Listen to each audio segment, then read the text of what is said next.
Previously on Warner Brothers Logos of the Years. We're going through a century of movies for this show, and to cover all these movies, we're going to be using a device I built to help us do that. A time machine. Take me back to the future. The past! The year was 1925. And in 1925, Warner Brothers debuted their first ever opening studio logo for their films. And now, past the Warner Brothers logo, we finally get to the film itself. Yeah, I'm not gonna waste any time here and just tell you that Clash of the Wolves is fantastic. It's already an amazing way to start off this show. I'm just very happy that this movie has survived now a century after its release, and here's hoping that it will continue to live on for years to come. I think I'll hang out in 1925 for a bit before the next episode. Trust me, we haven't even gotten to the good stuff yet. Mark my word, viewers, Warner Brothers Logos of the Years has just begun! For over a century, this studio has made tons and tons of feature-length motion pictures, and many with unique opening logo variants. And this show is going to try its best to cover every single one that it can. So come along for the ride, journeying through thousands of feature-length motion pictures from throughout over a century.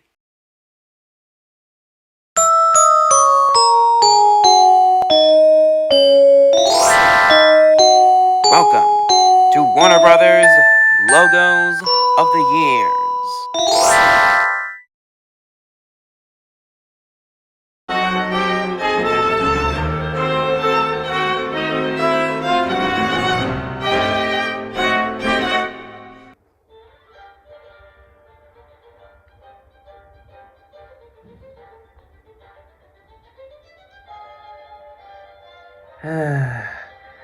You know, it's sad to think that this has somehow outlived what were possibly much better movies. It's unfortunate how D.W. Griffith's racist 3-hour blockbuster, The Birth of a Nation, has outlived many other movies that were quite possibly much better. I mean, I get it. This was the movie that made the biggest impact out of anything up until that point, and was probably a big influence on many filmmakers going into the late 1910s and early 1920s. And thus became an important stepping stone for feature-length films to become what they are today. But think about it. This movie, this racist-as-hell movie, is credited as the fully formed feature film that influenced so many filmmakers to eventually make the art of cinema as big as it is today. While there were other big feature-length films at the time, and the director really did nothing new with his filmmaking skills aside from increasing the runtime, the budget, and the cast. But all of that stuff is the subject for another video, which I'll probably make in the future. But the point of bringing this all up here is because The Birth of a Nation has survived longer than many, many other feature-length films from both the 1910s and 1920s, which are now lost to time. I mean, just think about this for a moment. The Birth of a Nation is now 110 years old, and it has still survived this far. Probably because more effort was put into preserving it because of how impactful it was to the film industry. But the unfortunate thing to think about is that while this movie has survived for now 110 years, many, far too many other movies from the 1910s and 1920s are all lost to time. The unfortunate truth about film reels is that over time, they can burn, or they can be easily damaged, meaning that the film contained on them can be completely lost to time if it's not already preserved. Thankfully though, we do still have some feature-length films from that era that have survived. Like, again, the first silent film I ever watched, Pinocchio, from 1911. I think that is a great film that shows how good movies were even back then. Again, I'll talk more about this movie in another video. But it's amazing how back then feature-length films could still be this good. Even today. And I think it's great that this movie has survived for as long as it has. but not as much feature-length films from the 1910s were as lucky as Pinocchio or The Birth of a Nation, and are now, unfortunately, lost to time. And because of this issue also spreading to the films of the 1920s, after watching Pinocchio, I started doing a lot of research of which movies I can actually watch for this show. And this really unfortunate issue really made me struggle to find surviving Warner Brothers movies from the 1920s. And I only bring this up because out of every Warner Brothers movie from 1925, I was only able to watch 2 of them. A few other films from the year have survived in some form, but not in a long enough or good enough form for me to cover on this show. And if any other films have survived in a long enough or good enough form for me to cover on the show, then they're most likely locked up in either a museum or a film archive. Everything else is all lost completely and permanently. I know it's very unfortunate considering the goal I have with this show. But hey, at least we started off with a bang. You guys might remember that in the last episode, we covered the classic Rin Tin Tin film, Clash of the Wolves, which was an amazing start to our journey. An absolute masterpiece that showed again how good feature-length films could be even back then. However, I am willing to bet that not as many of you have heard of today's subject. This is Lady Windermere's Fan, a film adaptation of the play by Oscar Wilde. A film adaptation that is only notable for being Warner Brothers' only other surviving feature-length film from 1925. I mean, since Rin Tin Tin was a big film star, I'm willing to bet that more of you have probably heard of Clash of the Wolves than Lady Windermere's Fan. Or at least this version of Lady Windermere's Fan. I am very much aware that there are other film adaptations after this one. But honestly, I'm not quite sure how many of you guys have actually heard about this movie prior to me covering it on this show. That is, unless you're really interested in classic cinema or just came across it online at some point. Although I am actually very interested to go into this movie. Not because of the material that it's based on, but rather because the director is Ernst Lubitsch. Now, I'm willing to bet that not many of you guys watching this video have heard of Lubitsch before, but I bring him up here because I immediately recognized his name as he was the director of the only lost Best Picture Oscar nominee, 1928's The Patriot. Yeah, this guy directed the only movie that was nominated for Best Picture at the Oscars that isn't available in full today. Because nowadays, while there are still some surviving images from The Patriot, including the posters, the only footage of it available online today is the trailer, which I'm showing on screen right now. But when looking a bit more into what this guy made, I actually found some very interesting details. He apparently came up with the idea for another Paramount movie from 1928 that has actually survived today, The Last Command, and his final movie that he directed, That Lady from Ermin, was released in 1948, a year after his death in 1947. So yeah, he definitely had an interesting career with some very fascinating facts. And today, we're gonna get the lucky chance to look at one of his works. Oh, and one more thing before we start the review. I would just like to point out that no, I have not seen anything from the original source material, nor have I seen any other adaptations of it prior to watching this one. Nor have I seen any other Ernst Lubitsch films prior to watching this one. So I'm going to be coming into this movie as a newcomer to Lady Windermere's Fan and the works of Ernst Lubitsch. But anyways, let's see if this silent film adaptation is worthy of standing alongside Clash of the Wolves as one of the only 2 surviving Warner Brothers movies from 1925. This is Ernst Lubitsch's Lady Windermere's Fan. Oh, wait a minute. I once again almost forgot about the most important thing before we start.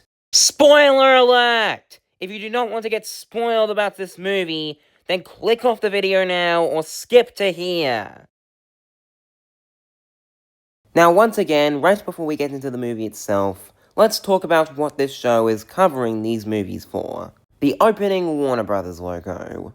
Now, while I did discuss about this version of the Warner Brothers logo in the previous episode, I feel like I should discuss the very minor differences between the logo in this film and in Clash of the Wolves. Firstly, Clash of the Wolves had a slightly wider aspect ratio, which made the logo wider as well, making it kind of noticeable that the logo is slightly smaller here, because of the slightly smaller ratio.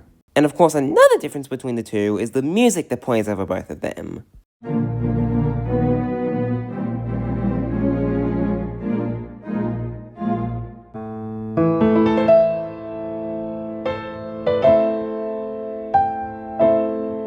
And one last minor difference is while Clash of the Wolves slowly fades into black before fading into the title card, Lady Windermere's fan fades straight from the logo into the title card. Am I ever analyzing every single detail in these logos way too much to the point that I'm saying that even the most minor differences between logos, like the music, counts it as a variant? Yes, because that's just how dedicated I am to this. Because time I've spent doing this is time that you don't have to. But anyways, now that we've explained the differences between the two logo variants, we finally get into the film itself. Lady Windermere's fan. Now let me just say that easily the worst thing about this movie is the reminder that smoking was unfortunately a regular thing back then. But then again, that was just a thing back then, so it's not really a flaw with this film at all. Also, while I won't bring up any specific examples on screen right now, there are some title cards that don't really have that good grammar. But again, I only find that to be a minor thing. It's not really a big problem with the movie. Plus, I'm sure it was also a thing with some other silent films back then as well. So I won't fault this movie too much for it. And yeah, that's pretty much everything negative I can find about this movie. None of which I find to be major issues in any way. And without wasting any more time, once again, I really love this movie. It's no Clash of the Wolves, but I never expected it to be as good as that film anyway. Plus, this is a very different kind of movie than that one was, so I set my expectations fairly. And those expectations were pretty much met, if not surpassed. There's a lot of stuff going on in here, but the story never fails to be engaging. The movie itself mostly focuses around the titular Lady Margaret Windermere, played by Mae McAvoy, and a woman named Edith Erlin, played by Irene Rich. When one day, Erlin sends a letter to Lady Windermere's husband, Lord Windermere, who then goes out to talk with her, which is where Mrs. Erlin then reveals to Lord Windermere that she is his wife's mother, with her even showing him proof of this. Although Lord Windermere does make the consequences of his wife finding out very clear to Mrs. Erlin. But Lord Windermere does still do a favour for Mrs. Erlin by filing her a cheque. But then Mrs. Erlin ends up becoming the subject of gossip, which is when London's most distinguished bachelor, Lord Augustus Lawton, not to be confused with W.M. Horton from Clash of the Wolves, becomes interested in Mrs. Erlin and goes to meet up with her, to which they then form a pretty close relationship. But then Lady Windermere's birthday dawns, and for the occasion, Lord Windermere gives her a good amount of gifts, including a fan, hence the name of the movie. And while reading a newspaper, Mrs. Erlin finds out that there will be a party held for Lady Windermere's birthday that night. But then Lady Windermere ends up finding the cheque with Mrs. Erlin's name in it and thinks her husband cheated on her. And not wanting his wife to know the truth, Lord Windermere claims that there's nothing wrong and he simply helped a woman who deserved it, and reveals that he's already invited her to the party. But still thinking her husband cheated on her, Lady Windermere threatens to strike Mrs. Erlin across the face with her fan if she comes to their home. But when Mrs. Erlin ends up receiving a letter from Lord Windermere, she ends up mistaking it for an invite to the party, when in actuality her invite has been cancelled. Can Mrs. Erlin get into her daughter's birthday party? And will Lady Windermere ever find out about the truth? Yeah, this is another movie that even though I struggle to fully describe the plot of, it is still very engaging when actually watching the movie. The plot goes into some unexpected directions that really left me engaged throughout the entire runtime. Even though it's a much more simple, slower-paced movie in comparison to Clash of the Wolves, which is a much more gripping, action-packed Western film, this movie is very much more smaller scale and character-driven. And I ended up caring about the characters so much to the point that it made the movie really compelling. Now don't worry, I'm not going to deeply analyze this one like I did in the last episode with Clash of the Wolves. But I will go into the elements of this movie that I thought were the highlights. So don't worry, this won't be another 40-minute episode. Anyway, I thought this movie overall had some great performances, and that the actors themselves had some really good chemistry. Obviously, the actors only had to convey that chemistry through their movements, since this is a silent film, but they're still able to do it very well here. Its technical aspects are also very well done here. The cinematography and sets are very well done here, and then especially the costumes. Oh my god, the costumes. This movie has some amazing costume work. They are so detailed and carefully designed, and they look really good throughout. And another thing I found to be a highlight of this movie was Ernst Lubitsch's directing. This movie very much proves to me how talented of a director Ernst Lubitsch was. The directing really helps to make this movie feel more impactful, and there are some very cool shots in here. Like this shot where Lord Lawton follows Mrs. Erlyn, and the screen wipes away following him. That's actually a very cool moment visually. And I don't know how it was achieved back in 1925, but it's still an impressive looking shot. But of course, one of the best parts about this movie is its well-told and engaging story. I was constantly hooked throughout the entire movie, and found myself really invested in each of the characters' relationships. And there were some really surprising plot points throughout that helped to keep me invested. And I'll say right now, I actually got so invested that I found some moments to actually be pretty intense. When Mrs. Erlyn finds out that Lady Windermere ran away and lies to Lord Windermere so that she could secretly get her back, the movie really started to get intense here and the stakes were really raised. And it got even more intense when Mrs. Erlyn struggled to convince Lady Windermere to come back. And I got really invested because the characters' conversation feels so real. The performances, the dialogue shown on screen, it becomes a surprisingly intense conversation. And it gets even more intense when Lord Windermere and a bunch of other men arrive. And Mrs. Erlyn has to distract the men and hide Lady Windermere in order for her to get away.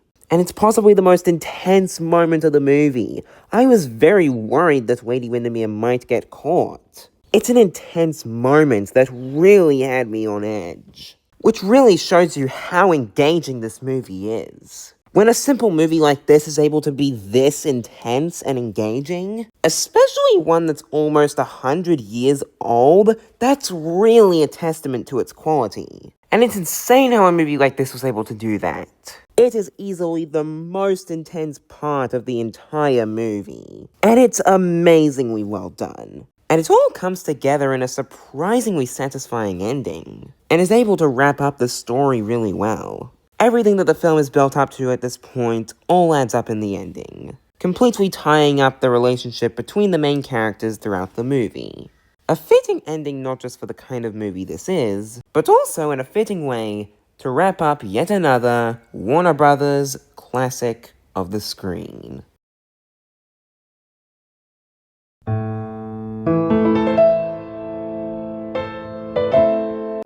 Yes, it is a shame that only 2 Warner Brothers movies from 1925 have survived to the present day. But hey, on the bright side, at least they're both amazing movies. Though I may not have completely overanalyzed it like I did in the last episode with Clash of the Wolves, Lady Windermere's Fan is still a really great movie. And yet another really impressive movie for 1925. It's not quite as good as Clash of the Wolves, or even Paramount's Oscar-winning Wings, which I recently watched during the production of this episode, but I'm not one to hold every silent film up to that high of a standard. This is still a fantastic movie that is very well crafted, on top of being a very interesting piece of film history on several levels. It has some interesting characters with some great performances, a good look overall, some great directing from Ernst Lubitsch, and an engaging story that kept me hooked all throughout its runtime. I'd say if you're interested in these kinds of movies and you're interested in early cinema, then definitely check this one out. It's absolutely worth a watch. Considering how good this film is, I'm very excited to see more of Ernst Lubitsch's work in the future. I feel like since this is one of only 2 Warner Brothers movies from 1925 that has survived to the present day, I feel like this film is definitely worth preserving. Which is exactly why I was very happy to learn during the making of this episode that this film was also preserved by the Library of Congress and the National Film Registry. I brought up in the last episode that the same thing happened with Clash of the Wolves, and I felt like it was definitely worth mentioning in the case of this movie too, because I'm very happy that they have preserved both of Warner Brothers' surviving movies from 1925, because they're both absolutely worth preserving. But anyways, I give Lady Windermere's Fan a 10 out of 10. It is yet another absolutely amazing silent film. Just like with Clash of the Wolves, I am very happy that this movie has survived almost a century after its release, and here's hoping that it will continue to live on alongside it for years to come. Phew! That took a few months. I'm not even kidding, by the way. I literally started production on this episode back in June 2025. That clip from the beginning of the episode recording the TV, that was from the very beginning of June. And I'm recording this part of the video in October 2025. In fact, it's actually been a month since I watched Lady Windermere's Fan. And yes, I'm sure some of you are very worried about these episodes all having long productions, because I need to release these episodes constantly if I want to bring this show up to the present day. And that probably won't happen if the production of these episodes keep lasting this long. But don't worry guys, I'm gonna try my best from now on to make sure the production of these episodes don't last this long. Because I created this show to reach a certain goal, and I want to keep it going for as long as I possibly need to finish the— No, damn it, wrong clip! Oh, where's that clip I need? Finish the journey, no matter the cost. I will never quit, regardless of long productions like these. Would you please turn that off? It's just too easy. You're mocking me, aren't you?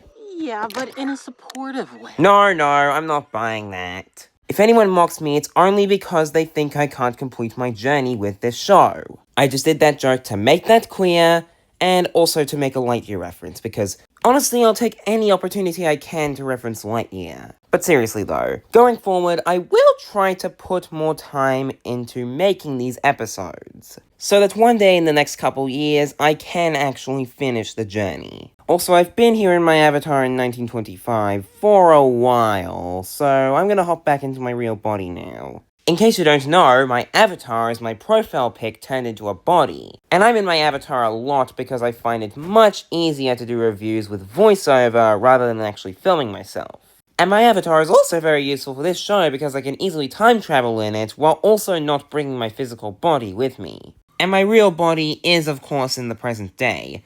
But when I hop back into my avatar, since it's currently in 1925, when I have to hop back into my avatar in the next episode, I'll still be in 1925. Hopefully I won't get in trouble with my family like how the Joker did with Batman and one time I caught on camera at Warner Brothers Movie World. Actually, before I hop back into my real body, let me explain that. One of the times I went to Warner Brothers Movie World this year, I caught something very interesting on camera. The Joker just hopped in someone's wheelchair and started acting like a baby in front of Batman when he was finishing up his meet and greet. In typical Joker fashion, he was making fun of him in a childish way, and then this happened. Notice me! What is he doing?